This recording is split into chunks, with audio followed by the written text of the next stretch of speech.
everybody's patience with me. We'll get the projector up there. So we're going to talk about public campus ministries, and there's going to be some time for some questions and dialogue.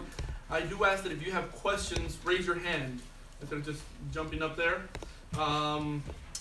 We're going to talk about public campus ministries, the necessity for starting campus ministries at a particular campus and student ministries as a whole. However, before we talk about how to start public campus ministries, we're going to do that at the workshop. But instead of doing how to start a public campus ministries, we're first going to talk about why there's a need to affect the spiritual relationships between our young people. Those that are Adventists, it's going to be pretty shocking, so I'm going to share some statistics with you in just a minute. It's a little frightening, it's a little shocking, and this isn't an easy presentation. I'll be very honest. It's the numbers are a little bit daunting to share. If you have any questions, just raise your hand and just be willing to just share them with us. Now we have Pastor Paul. He was engaged in youth and young adult work for a long time, the better part of 60 years or something, right? No, I'm just kidding. But we're fortunate to have him here. Now my particular specialty is definitely the millennials and Gen Zers, which are young people under the age of about 35, 36. Before I came here, I did study 3 years of my doctorate down in America. So this is a particular passion that I have. The focus of my doctorate at the time, I'm not doing that any longer, was intergenerational dynamics. So basically how to have a faith in a local church that affects grandma and grandpa, mom and dad, and then son and daughter. It's something that is quite needed. But we'll pray and we'll jump right into it. Is that okay with everybody? Mm-hmm. Let's pray. Lord, thank you so much because you give us an opportunity to share this message. We thank you, Lord, because you give us this gospel, this beautiful gospel in earthen vessels. We recognize, Lord, without the content of Jesus in our life, we're just dust. So, Father, we thank you for utilizing us. And now, Lord, as we talk about how to work more effectively with our young people, as we talk about how we can encourage them to grow in the local church, and at the same time, how to encourage them to go out and be gospel missionaries in their universities. May your Spirit be present here to give us understanding and discernment. Yes. We pray these things in the name of Jesus. Amen. Amen. So there is a book, or an article that was turned into a book. The book is called Engaging Adventist Millennials, a Church Embracing Relationships.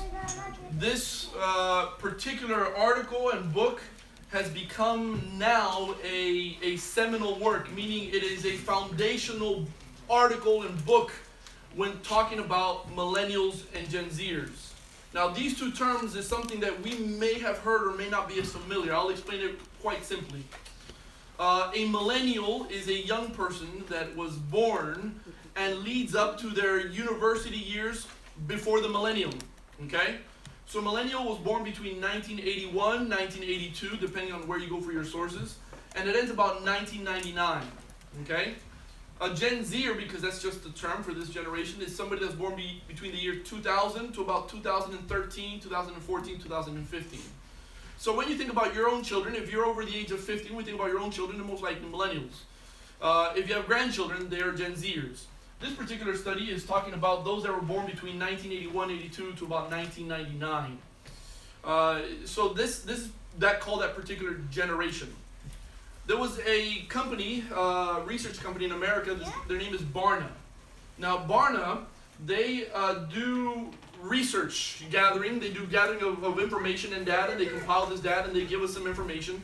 That same research was done here for Scotland. In fact, if you don't have the book, I strongly encourage you to buy it. It's worth the buy, it's worth the read. The book is called Transforming Scotland. Let me show you what it looks like. The book is called Transforming Scotland, and it looks like this.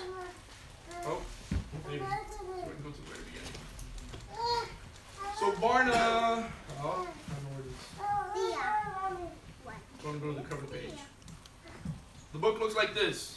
They did research for Scotland as well, talking about the faith of Scotland, Christianity in Scotland, is worth the buy as a leader.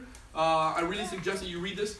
They were hired by the General Conference in partnership with the North American Division to do an evaluation of the faith of our young millennials at the church. Now, this particular research was done in 2013, so 5 years have already gone by, and you may think, oh, well, it's 5 years old.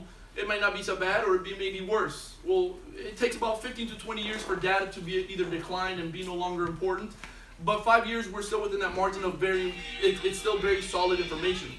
So they were hired by the General Conference in North American Division to do an evaluation of Adventist millennials in North America. There's a caveat, we're not North America. So when you see the figures, a simple basis of understanding faith of our millennials here in Europe, okay, or in the Trans-European Division, you can actually add anywhere between 7 to 10%. So whatever figure you see there, it's about 7 to 10% higher, or in this case, 7 to 10% worse in Europe, due to the fact that Christianity and faith is in a very steep decline here in Europe, okay? So the Barna Group, North American Division, Seventh-day Adventist, North American Division, Seventh-day Adventist Church, recently commissioned a study by Barna Group to investigate how its congregations can more effectively maintain engagement with this age group, defined those between 1980 and 2000. The Barna Group, a Christian research firm, is the world leader in understanding Christians, their attitudes towards Christianity, Christian organizations, spiritual perspectives in general. So basically, this is just telling you who Barna is. The CEO or the president of Barna wrote a book called "You Lost Me." That book over there. It is a book that I recommend that all of us read. Specifically, if you're going to start youth ministry, AY, if you have those going, this is a very good resource for young people to read, as well as for you to read. The book is called "You Lost Me." The author of that his name is David Kinnaman. He's the president and CEO of Barna. This book is talking about why it is that we're losing our young people. What are the causes? What are the reasons behind why our young people are not just leaving the church, but why they're leaving Christianity as a whole? It's a very good resource to read by the president of Barna. Here are some 6 grievances. Everybody understand the concept of grievances? These are 6 grievances that millennials tend to harbor against the church as a cultural institution. The first grievance that millennials hold against the church is they're intolerant to doubt. They're intolerant to doubt. In other words, when a young person doubts Ellen White, or a young person doubts the Sabbath, the common reaction is, how dare you? We raised you better than that. We've been teaching you this since you were in primary, since you were in juniors and in cradle roll. So when our young people, whenever they see the church, the first grievance is, I'm not allowed to have any doubts. Okay? The second one, elitist in its relationships. So when we find the Adventist millennials, they're raised that the Adventist church is the remnant church. You guys familiar with that concept? Yes. But the way that we say that we are the remnant church, a lot of Adventist millennials have the concept, we're better than everybody else. This elitist mentality, this superiority that we are better than all the other denominations and all the other faiths. But when these students, whenever they have relationships outside of church, they will have relations with people outside of church that are most likely, 99% chance, are non-Adventists. So there's this elitist mentality. Number 3, millennials in the Adventist church see the church and its beliefs as anti-science. Anti-science. Now be thinking to yourself, well, that's not... But in reality, sometimes whenever we talk about, for example, the concept of the theory of evolution, we believe it's a theory, but they are taught these things in school. If you grew up here in the UK, you've been learning it in school since at least the mid-1990s, if not the early 1990s, has become the primary source of teaching for our children in Europe, particularly here in the UK. In America, started about the late 1990s, just a little bit afterwards. So these kids, they've been taught about the theory of evolution for at least 20 years. And then they come to the church and they're like, well, let's talk about why we didn't evolve from monkeys and why there wasn't the Big Bang. They want to have these conversations, but they see the church as being anti or against science. Number 4, they see the church as overprotective of its members. Overprotective of its members. Now, I'm a 4th generation Seventh-day Adventist. My Korean side and my Mexican side was Seventh-day Adventist. And I couldn't do anything from Sunset Friday to Sunset Sabbath. Nothing. In fact, rarely could I even hang out with my friends throughout the week. There was this notion, this mentality, that we have to be separate from the world. Therefore, you can't even go hang out at your friends' houses. who are non-Adventists. This is a mentality. Now, again, these are 6 of the grievances. Doesn't mean that every millennial has it, but it is an understanding from the millennials within our church. Number 5, shallow in its teachings. Shallow in its teachings. Now you may think to yourself, well, hold on. They don't know more because they don't take the time to study more. The average millennial, Seventh-day Adventist millennial, they want deep theology from the preacher Saturday morning. They're not afraid of deep theology. In fact, they're looking for substance. They want something that's meaningful. So whenever we do, for example, just a basic one, whenever we talk about AY, your local church, this is a good place to start with AY, specifically that number 5. It's okay to have deep theological discussions with the understanding that we have to be patient at the fact that they grew up and are growing up in a secular world.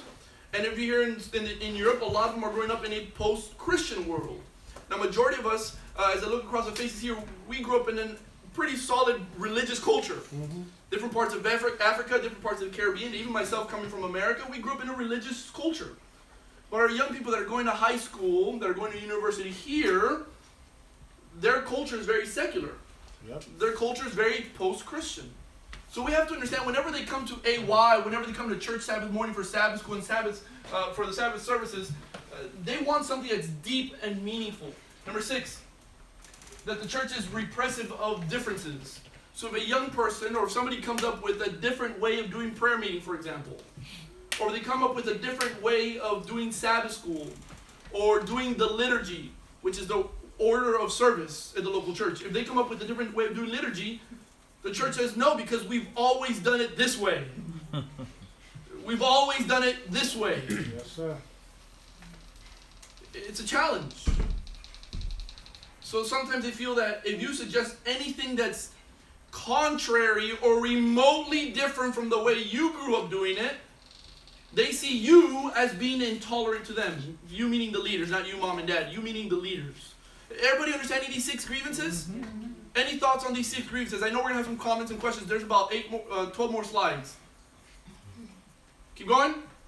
Everybody following along? Nobody mad at me yet, right? I'm just the messenger. Don't shoot the messenger. Based on the survey of Adventist millennials, these grievances hold true to an even greater extent compared with other Christian millennials. When it comes to Adventist young adults and perceptions of the Seventh-day Adventist Church, in other words, when you compare Seventh-day Adventist millennials with millennials from other denominations, ready? Adventist millennials feel more negatively against the Adventist church than a Baptist would feel towards their church. In other words, we are in crisis mode with our own millennials. And I'm not even talking about Generation Z, those that are right now are 15 or 16 and under. This is just them. We're in crisis mode.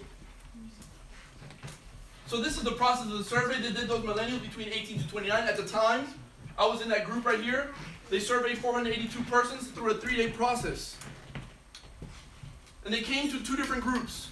When you look at the Adventist millennial, they fall into 2 groups.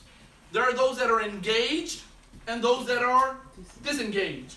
How do you determine who's an engaged millennial, who's a disengaged millennial? Number 1, engaged respondents were those who attend services at least monthly. Do you know what at least monthly means? 1 time a month. Up to 2 times a month. In other words, an engaged millennial comes to church at least once or twice a month. One of the most horrific things that you can tell to a young person. Ready? Horrific thing. It's like, hey stranger, we haven't seen you in such a long time. We do it. How do you make them feel? Bye. Or if you tell them, hey, where have you been? You know, you're not being a very good Christian. They feel that way. Number 2, engaged is indicated that the church is relevant for them. There are still, including myself, being at the very upper echelon of millennials, they still believe that the Adventist church is relevant to them. I'll give you another example. These 2 young leaders right here, they're the engaged sector. They believe the church is still relevant to them. Okay? So you find a young person who's coming to church once or twice a month, don't discount them saying, they're just not dependable. That's actually pretty dependable. Let's look at the next one, disengaged. Attend service monthly or indicated that church is not relevant for them any longer. Church is not relevant for them any longer.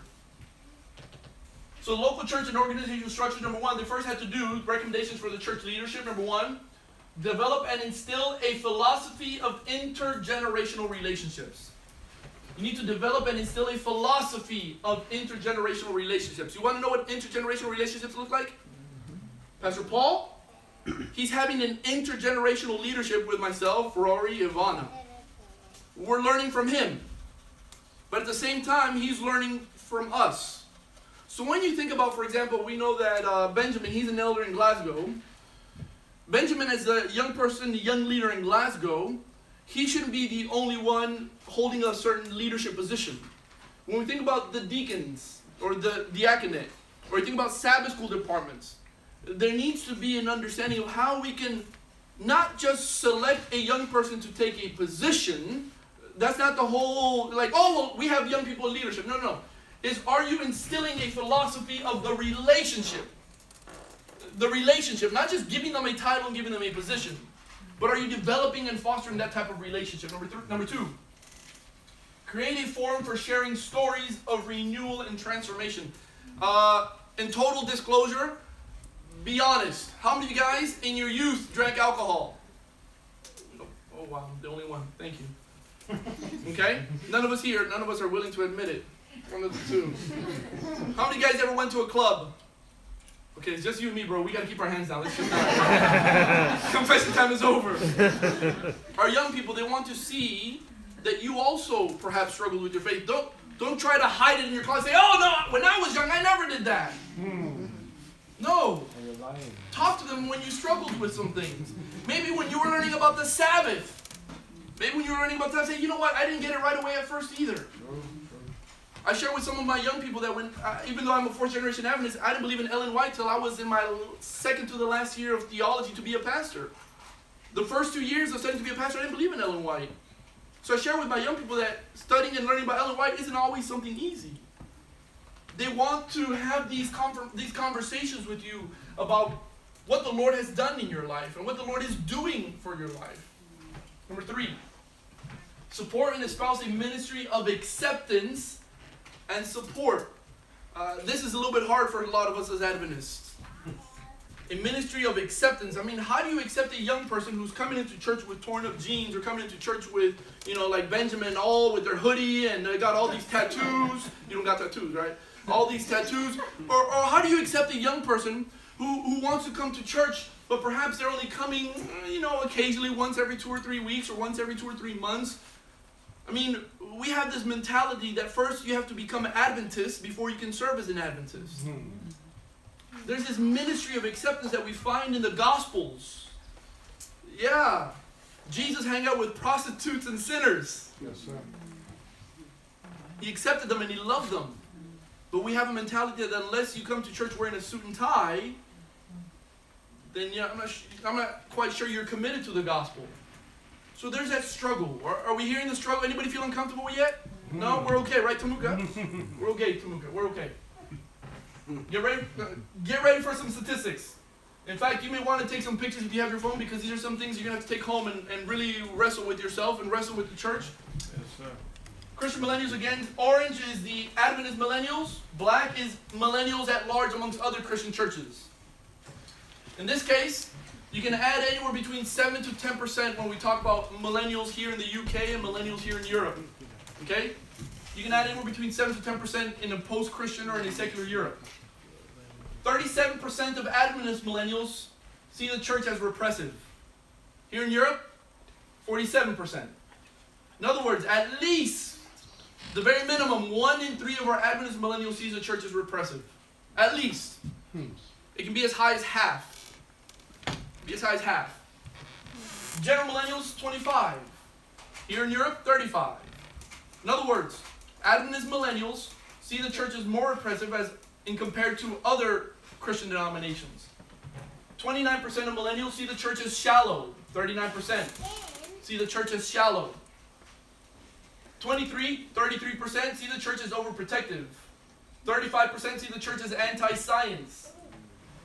32% see the church as exclusive. 20% see the church as doubtless, intolerant of doubt.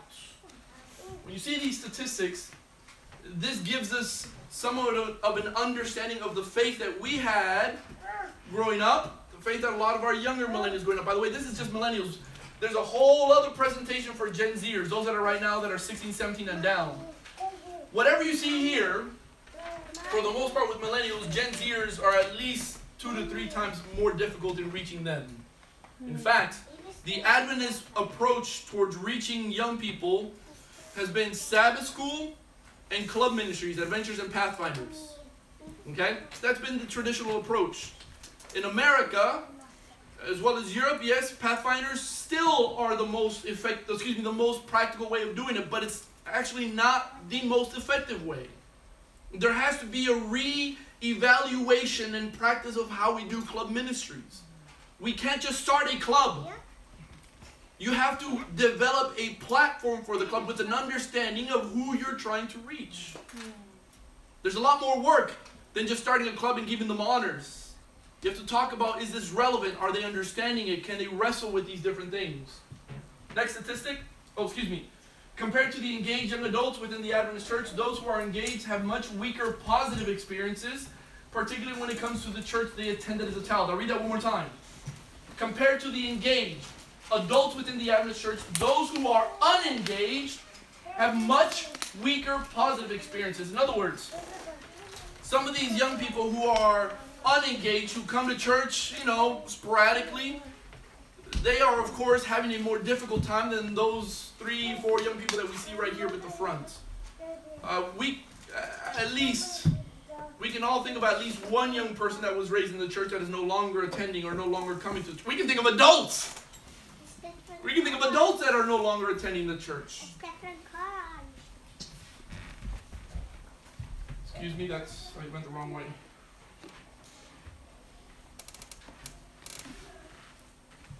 "45% see the church's doubts are tolerated. 55%, it should be the other way around here in Europe. So 25% believe that their doubts are tolerated here in the UK and in Europe. 35% believe that the church is authentic. 38% believe that the church helped them to understand life, marriage, finances, help them to understand basic Christian norms and practices. 36% says that they can be themselves at church. 56% believe that the teaching of the church is relevant for their life. And 56% see that the church is compassionate towards those that are less fortunate. That fourth one, 36% that they believe that they can be themselves at church. This is quite a struggle. So when we think about our young people coming to our church, think about this. Not as a statistic, but it helps you gauge how to organize your liturgy. Those that are doing Sabbath school for young adults and youth, those doing Sabbath school for children, this helps inform how you teach your Sabbath school lesson. Teaching seems shallow. Add the 10%, 5 to 10, 7 to 10%. 61% believe that the teachings of the church are shallow. 64% the church is seen as an exclusive club. 78% the church is overprotective. 78% leaders are repressive of ideas. This happens actually for a lot of ministers as well. Do you have your hand up? Yeah. 2 things. The idea of being repressive in terms of being not tolerant to new ideas. Isn't this a human problem? At work, and guaranteed I'm not a millennial. There's been a lot of things that I've been trying to suggest. And people are very resistant. And the answer you get is, we've always done it this way. Change is difficult no matter what age you are. Yeah. So I just thought I should bring that comment there. Say, it is a human problem, but I think that's affecting that. We also, as humans within the church, are having that problem. Which leads me to my next question or comment. To say, we have all these statistics which are quite depressing. Do we know why is it that the millennials and the Gen Gen Zs Zers. are responding this way to the church. What is actually what has changed for them to start between the time they were born and whenever the millennials started? Say 19 and up, 20 and up right now, 21 and up actually. Yeah. So what happened then in the whole world for people to have this kind of relationship with the church? Yeah, so the first one, repressive to ideas. What it's not saying is that the church is not including new ideas. What it is saying is the church isn't willing to listen to new ideas.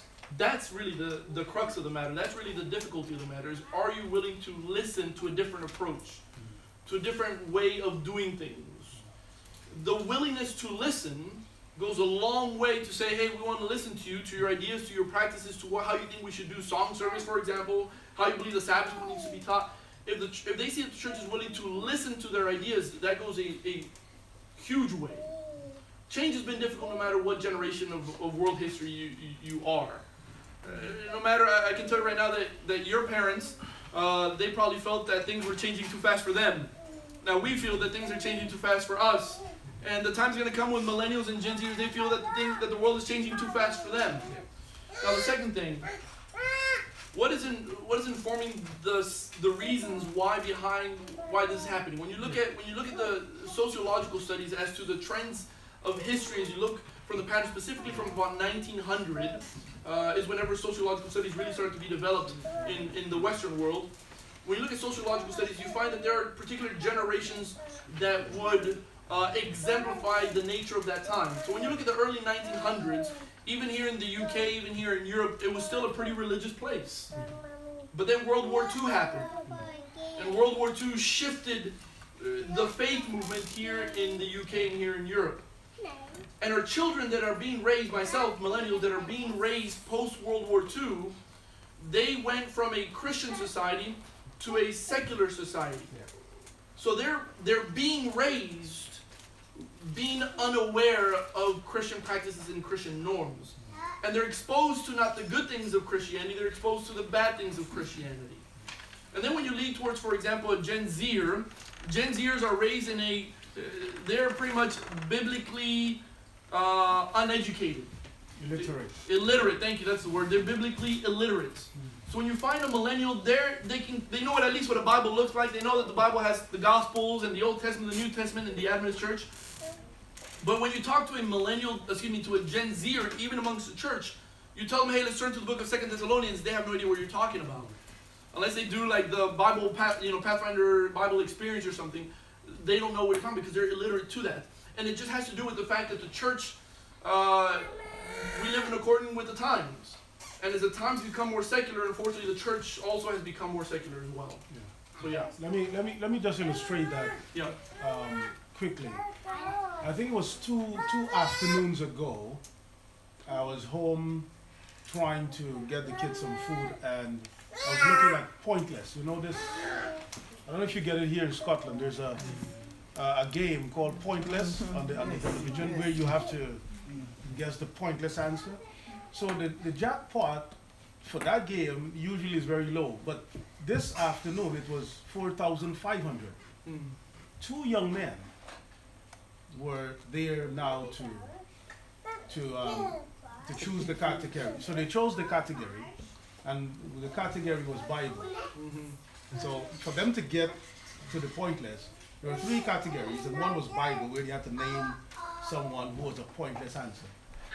And the thing was so simple. It was naming one of the descendants of Jesus or something. And so we are all in the room and saying, man, this thing, we could win this thing, And these two young men were there, and they named they pulled some name out of their hat, Ezekiel something. They didn't have a clue what that thing was all about. Of course they lost. They didn't get the money. That's right. And so that illustrates the point. They were millennials. That illustrates the point. They had no clue in terms of what. So that's real biblical, illiteracy in terms of what it's all about. And that's exactly what's happening all around. That's right. And that's not just people out in society, that's a lot of our own young people as well within our church. Yes, sister. You see, these statistics for Europe, are they the same as for America, and what are the differences? No. So the way we approach Christian statistics when it comes to this type of sociological studies, Yes. this is done for America.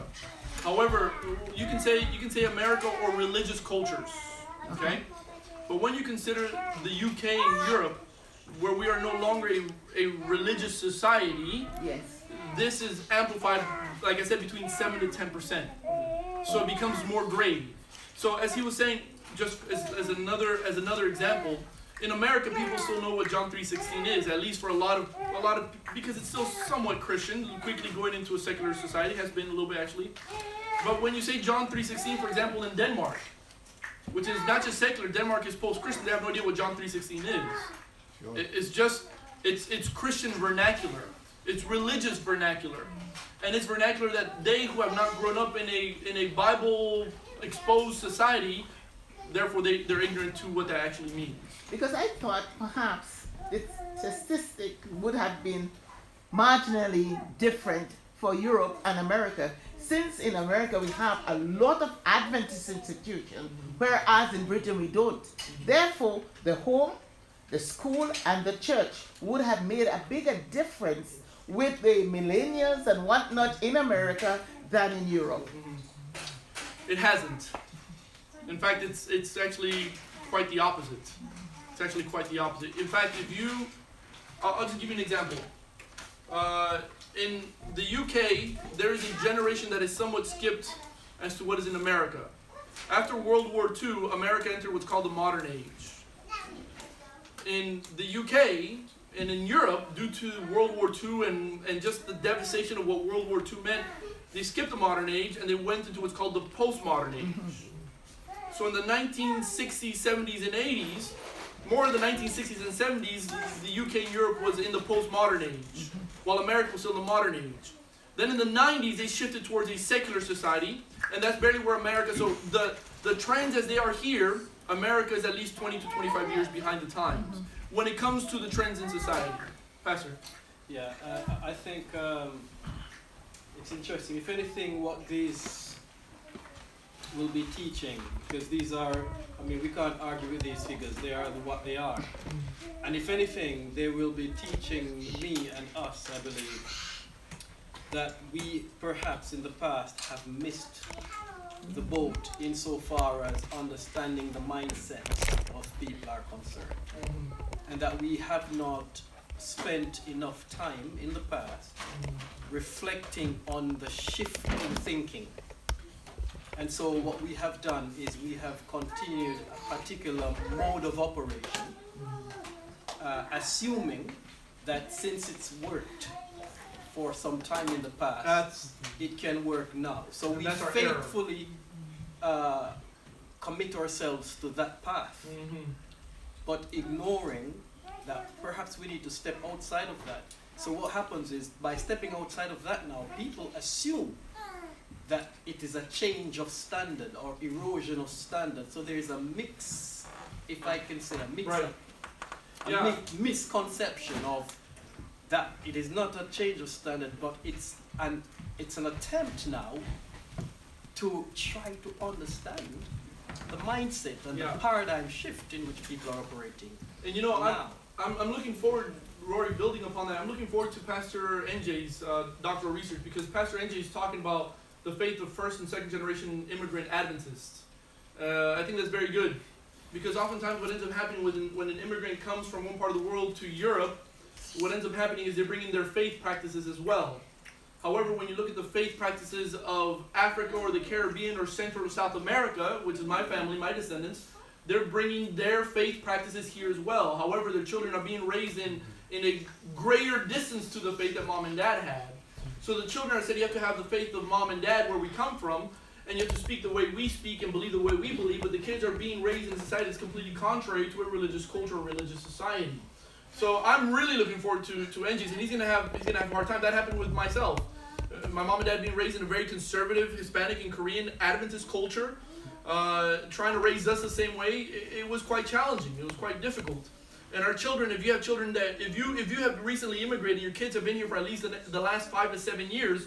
In the last 5 to 7 years, your children are facing this cultural backlash of what it means to be Adventist back home and what it means to be Adventist here. We getting this, Doc? Yeah, let me just illustrate that again, very practically. So, the West Indians came here to England, the Windrush generations, and all the other West Indian immigrants that came, and the church was known at that time, at least very much as a West Indian church, Adventist, and of course you had the British, white British population as well.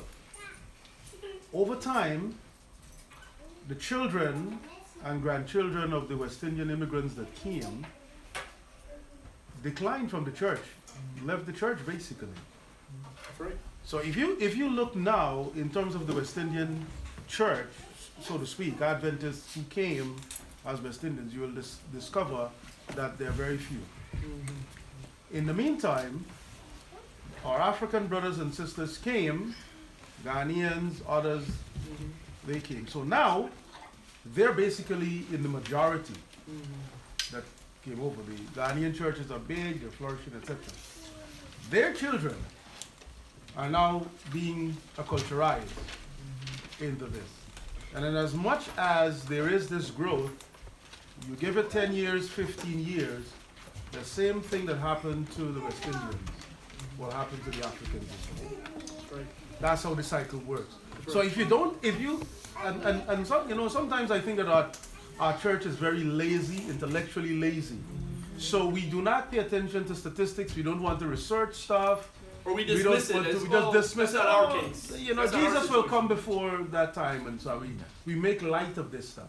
But if we don't pay attention to statistics and patterns, we'll find ourselves repeating the same things over and over. Now, to kind of give you, this isn't in the presentation, but in my particular intergenerational studies, there are certain eras of Adventism that are either going according to society, but also at the same time different from society. There's the pioneer era of Adventism. Anybody know what the pioneer era of Adventism was? The pioneers. Ellen White, James White, Joseph Bates, Stephen Haskell, J. N. Andrews. There's a pioneer era. Ended about 1905, 1910. Then became what's called the classical era of Adventism. The classical era of Adventism says we need to open up schools, medical centers, we need to send out missionaries, so on and so forth. That's the classical era of Adventism. However, the classical era of Adventism was limited to America and Europe. Most of our countries in Central and South America didn't experience classical Adventism until the 1940s and 1950s and 1960s.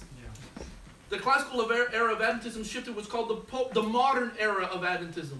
The modern era of Adventism is the 1950s and 60s. This was actually a very difficult time. I'm sure you've read about the last generation theology, M.L. Andreasen. So the modern era espoused this theology that we need to be holier. We need to dress the part. We need to behave a certain way. We're called to be sanctified and we're called to be holy, but it was a lot more into practice and behavior, not heart transformation. The modern era of Adventism is where still a lot of our leaders are in the church worldwide. Yep. Here's the thing, is classical era of Adventism went into Central and South America, into the Caribbean, into Africa in the 1950s and 1960s. They were a generation behind.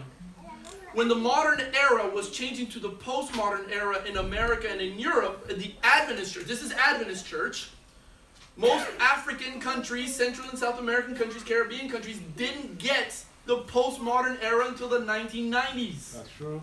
Now here's the problem. We are facing a different era of Adventism.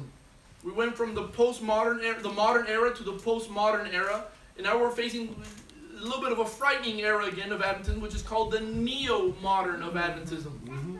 The neo-modern of Adventism is a small branch but growing branch within Adventist young adults. It's a new modern era. They believe that the reason why Jesus did not come before the year 2000, I'm talking about people that are millennials and Gen Z, well not Gen Z, but millennials.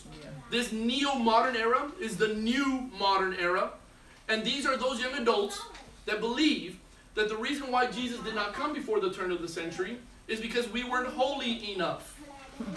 So where the Adventist church in the 50s and the 60s was saying you need to be vegetarian, the new modern era of Adventists says you don't have to be vegetarian, you got to be vegan.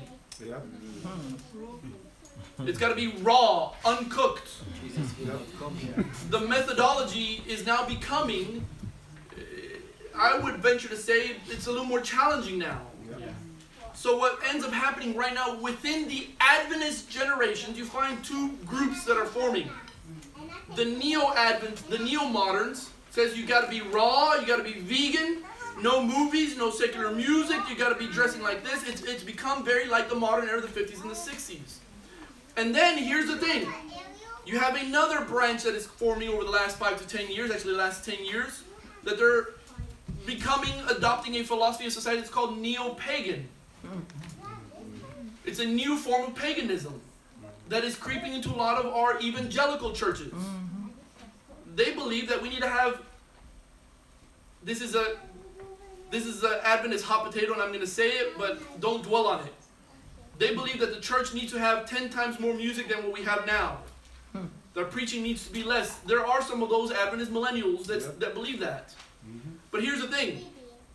Here's the thing. The millennials that we should be caring about are the millennials that are leaving. Which, I don't have it on there, but it's 85% of our Adventist millennials have left the church and are leaving the church. So we have a sliver of 15% of them that are staying behind, and these 15% that are staying behind are split into these two parties. The neo-moderns and the neo-pagans. Neo-paganism is what's quickly in the rise here in Scotland. It is massively on the rise here in Scotland, where we find that people are returning back to their pagan roots. Yeah? And this same mentality is what Paul dealt with in the book of 1st and 2nd Thessalonians. In the book of Colossians, it's a pagan culture, as if Jesus had never come. Scotland is returning to a culture as if Jesus had never come. That's why it's called neo-pagan culture. Okay? I got to keep going. Yeah, but let me just stick one in there quickly, Pastor, before you run. And that's the same, that explanation that you have given there is the same idea why we are struggling with women's ordination. That's exactly right. That's exactly why we are struggling with women's ordination. Because Glad you said it, not me. No, it's okay. I'll say because the church is still stuck way back there. Majority are still the majority who are voting for this are stuck way back there with the dress, with the fact that women are not supposed to be heard in church, right, with the fact that women are not called this on the same level as men, right, that women are not capable as men, that they're still stuck there. And a number of people in our churches are stuck right there. Yeah. And it goes even further, Doc, because where a lot of Adventists in a lot of parts of the world, I'm going to step on some toes, and I don't mean to, I'm just going to say how it is. Where a lot of Adventists in many parts of the world are still talking about drums and music in the church, the society has dealt towards equality of men and women in the church. Exactly. And now, if we thought drums was a problem in the church, and we thought women's ordination was a problem in the church, what do we start doing with our Adventist young people who believe that they're transsexual? Or sexually binary? What do you do with them? We're still dealing whether we should play a cajon in church. We're still dealing whether we should put up Christmas trees in church. They're dealing with sexuality. But we're still stuck in the conversations of the 50s and the 60s. That's why we're not relevant. That's why the relevancy is... It's not there. That's right. Let's keep going. Oh, no, I want to read that statement. Oh, that's a tough one right there. We'll get to that one in just a second. Both groups, engaged and unengaged, were later asked about similar experiences with their current church. If anything, the differences observed here became even more pronounced as they answered questions about their current church. Current church. There were no significant differences between the behaviors of the engaged and unengaged young adults when they were children and teenagers. In other words, we can now look at the level of activity among the children and teens and then predict ones will disengage from the church as young adults. So here's what it's saying. If you had young people that were active in Pathfinders and active in Sabbath school, does not mean that they will be active young adults. This is why we're talking about campus ministries. Many people think, well, man, he was so active in the church when he was a teenager. Then they go off to university, find an occupation, find a spouse. They become unengaged. even engaged teenagers become unengaged Adventist young adults. My wife and I, she wasn't raised Adventist. She was raised pretty much unchristian, unchurch going. Our experiences are very different. However, when we look at the friends that I grew up, Adventist young people, who went to Pathfinders, Adventist young people, who they went to Sabbath school, whenever there was an evangelistic series, we'd be the guys behind the camera and running the computers. That was us. When I look at the Adventist young people that I grew up in a conservative Hispanic church, something like 80 to 90% of my friends are out of the church now. They're married and divorced. At least half of our friends have been married and divorced, if not more of our friends have been married and divorced. It's an understanding that we have to grasp. Because they were active when they were teens does not mean that they're going to be active as young adults when they get to university. Ready? This is America, so I had 10% here. Second coming of Jesus. Or take away 10%. 71% of Adventists and millennials in America believe Jesus, the teaching of Jesus returned. Here in the UK, it's 61%. 68%, or in this case 58%, believe in the state of the dead. 51% believe that the Sabbath is the seventh day. 15% believe that there is a heavenly sanctuary. 10% believe that Ellen White is a true prophet. And 8% believe that the Adventist church is the true church. How do you feel about that last one? Very sad and disconcerting. So when you tell young people that we are the remnant, they don't understand what that word means. The word remnant has a lot of baggage in the Adventist church. We've aggrandized, I don't know if you guys understand, we've made that into a state of exclusivity. But they don't understand what the concept of remnant means. If you ask them, well, who is a remnant person in the Old Testament, they'll be like, I don't know. This is something that we have to wrestle with and grasp with. This is not using tobacco. 85, this is the engaged. This is the unengaged. An engaged Adventist young adult, 52% of them say using tobacco is so-so. But the unengaged tobacco, it's not that bad. 85%. Keeping the Sabbath holy, meaning no shopping, going out to eat on Sabbath, no going to work on Sabbath. The engaged, 51% say, okay, but if I have to go to work or I have to take a test, I'll do it. That's the engaged. 90% of those that are unengaged say, oh, I can take a test on Sabbath, it's okay. Not using illegal drugs, 56%. By the way, my mom just barely discovered a few years ago that I was smoking pot in high school. You guys know what pot is, marijuana? She had no idea I was smoking marijuana when I was in high school. She had no idea. But here's the thing is I grew up with a lot of friends, even a lot of my Adventist friends were smoking marijuana when they were in high school. But when you look at millennials and Gen Zers, using illicit drugs or illegal drugs, 56%, 90% occasionally wouldn't hurt. It's not too bad. Dressing modestly. The word modestly goes from culture to culture. We understand that, right? What's modest in America and Central America, Africa, Caribbean, modesty is different. So let's just take the general concept of modesty. 33%, 55%. Non-alcoholic beverages, 22%, 65%. Sex only within marriage, 38% and 84%. I preached a sermon. You guys know what atheism is, right? Mm-hmm. Atheism. Yes. I preached a sermon called Sexual Atheism. Sexual atheism is, well, biblical sexuality is sexuality between a man and a woman, but only within the confines of marriage, right? Yes. Everybody get that? Amen. Sexual atheism is what the Bible teaches about sexuality is not what is right. It's I get to pick what is okay when it comes to sexual practices. So when we're talking to young people about pornography, I mean, for goodness sake, pornography has been around since I was in high school. You can access it on the computer, at home. Where most of us grew up, where you had to go buy it at the store, at a convenience store, at magazine, for them it's like right here. It's in Netflix, it's in YouTube, it's in Amazon Prime, it's all over. But for them it's like, well, talk about sex only within marriage. We find that good, I don't have the exact figure right now, I can't remember what it is, but at least 1 out of every 2 Adventist millennials have already had sex before marriage. Yeah? Movie theaters. The engaged, only 3% think that it's bad to go to theaters. 15%, but we're still talking about that in the Adventist church. Dancing 5% versus 17%. Cosmetic jewelry 6.25. Rock music 6.28. These are things we're still talking about. But for them, look how, for an Adventist millennial, how important is this? It's not.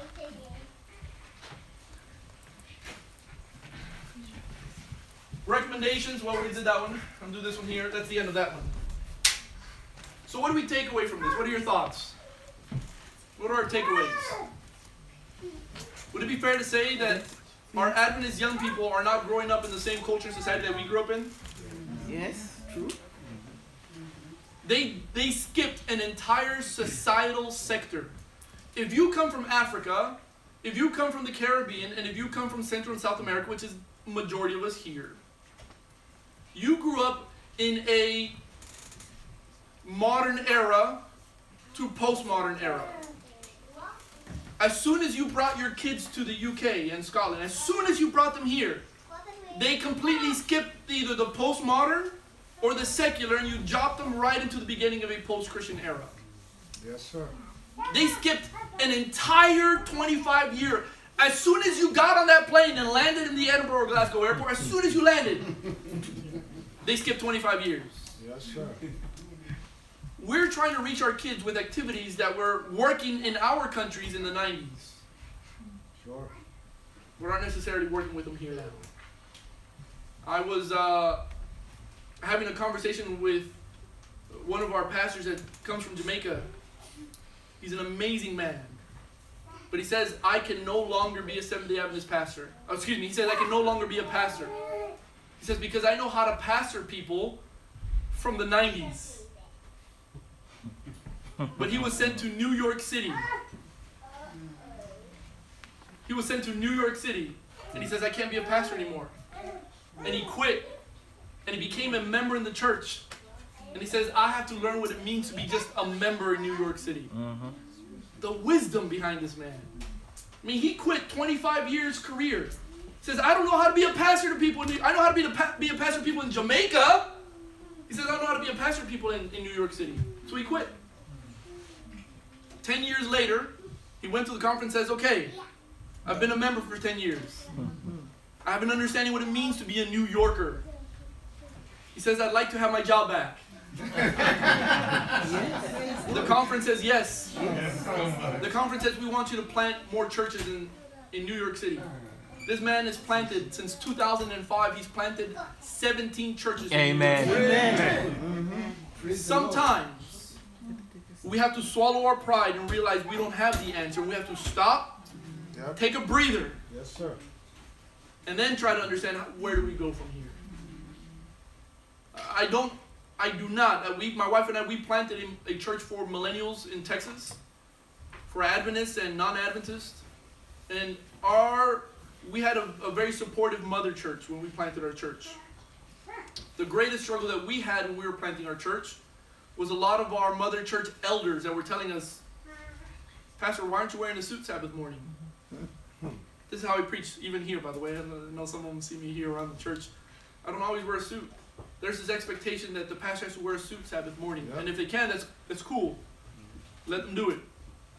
But we have to understand, society is different. And the Adventism that I grew up in is different than the Adventism that my kids are going to grow up in. I mean, I see my kids, I'm raising my kids the way, we have 4 children.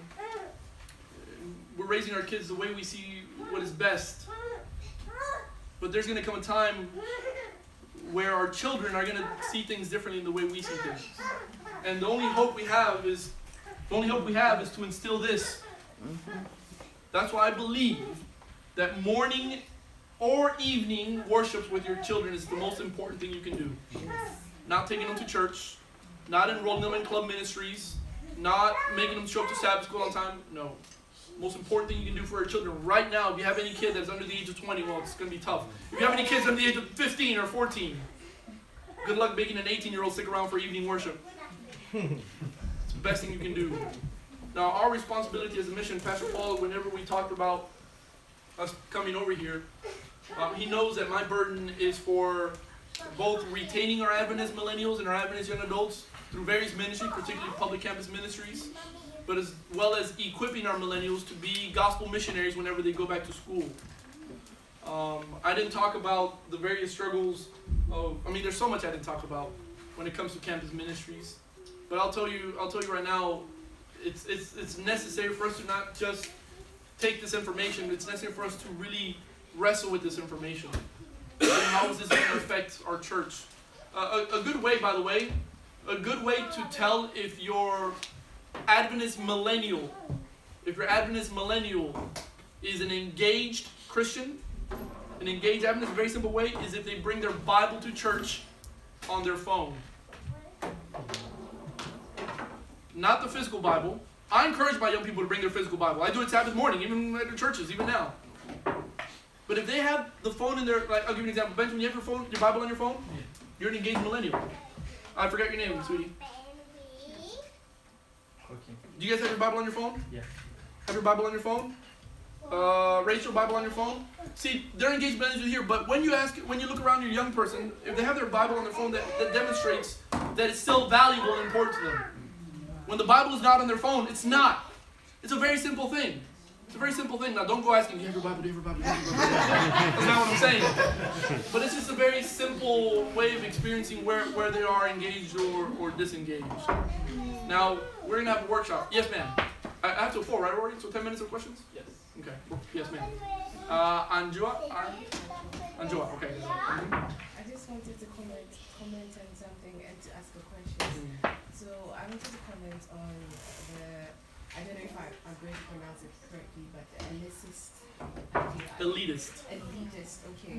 So I think that is very true, and I don't know how it is over here, but back home, I think it's still a thing over there, because like I grew up thinking I was, as an Adventist, I was better than every other person, especially someone who attends a Sunday church. I always had that thing until I go to a point where I was exposed to interacting with certain people who are really open-minded, and then I go to understand.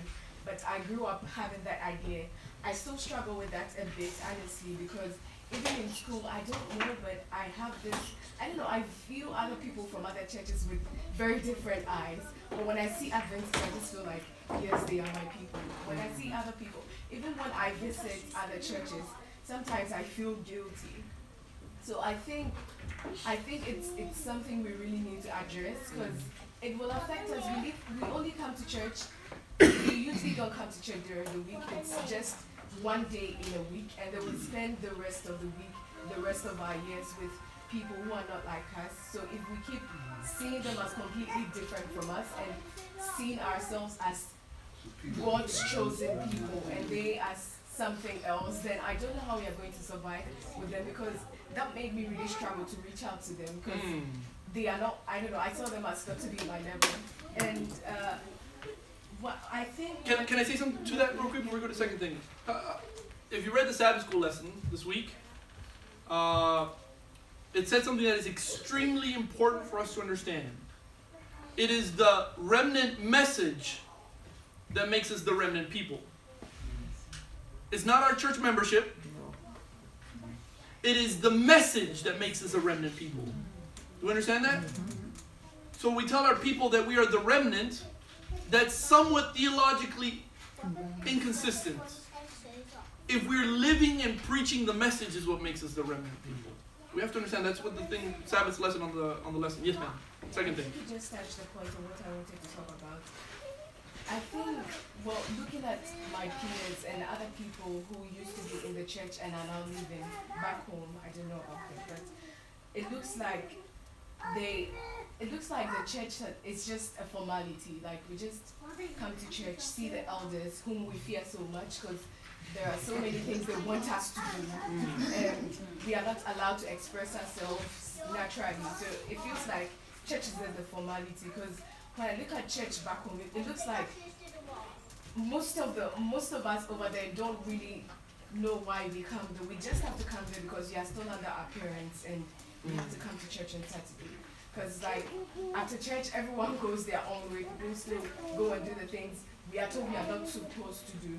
And it's like, I feel like we don't see the practicality of the things our elders tell us. well, I don't know, but I felt like it's like we only keep hearing people tell us what is right, but we never see it.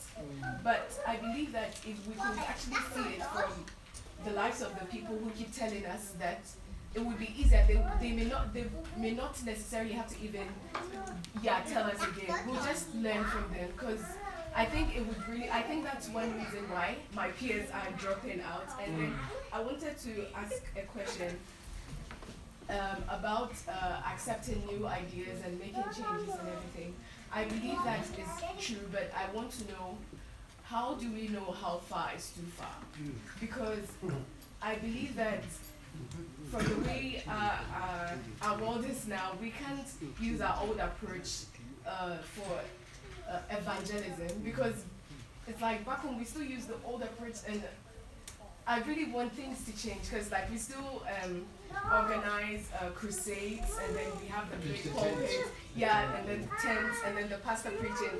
And nowadays, like, people don't even come, because like that's what we've been doing. And one thing I realized was, people nowadays actually believe in the churches they go. It's not like at first when we were like, we have the message, and they're like, oh really? It's like now people actually believe in what they are in, so it's a bit harder to convince them. So if we still use the old approach, but how do we know how far it's this is where intergenerational relationships are so important.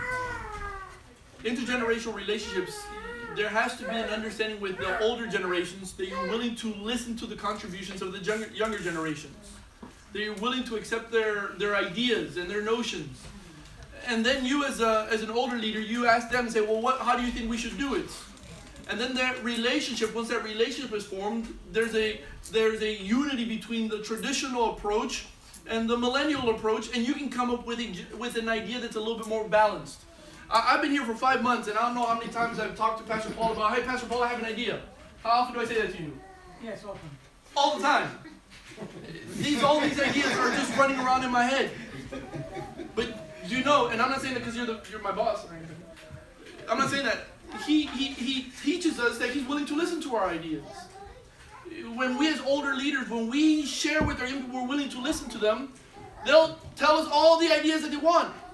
But through that fostering of that relationship, you're able to come up with an idea that's biblically solid. Here's the thing. Sometimes as Adventists, we're afraid of doing things that other churches are doing because we are holier than them, because we're the remnant. So we don't sing their songs, we don't do their approach because they're evangelicals, they're Sunday churches, we're Adventist churches. Do you guys know who was the first person to write the Sabbath school lesson?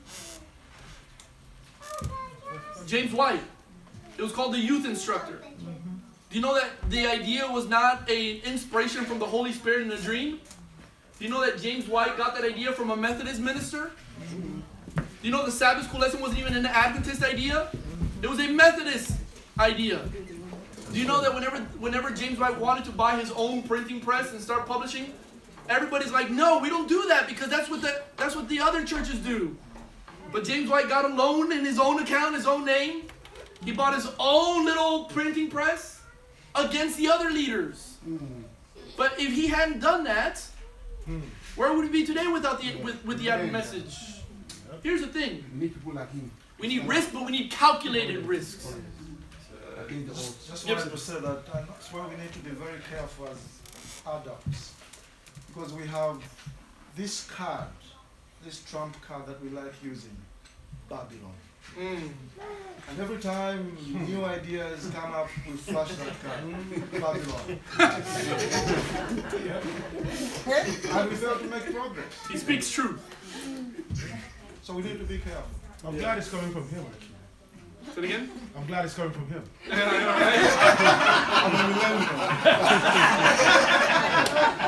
Claudette. That's why it is so important not to be narrow in one thinking. Because there are so many things that we think we may be right. But we have to be very wise in really looking at the positive and the weaknesses. And really don't just be judgmental, but pray about it.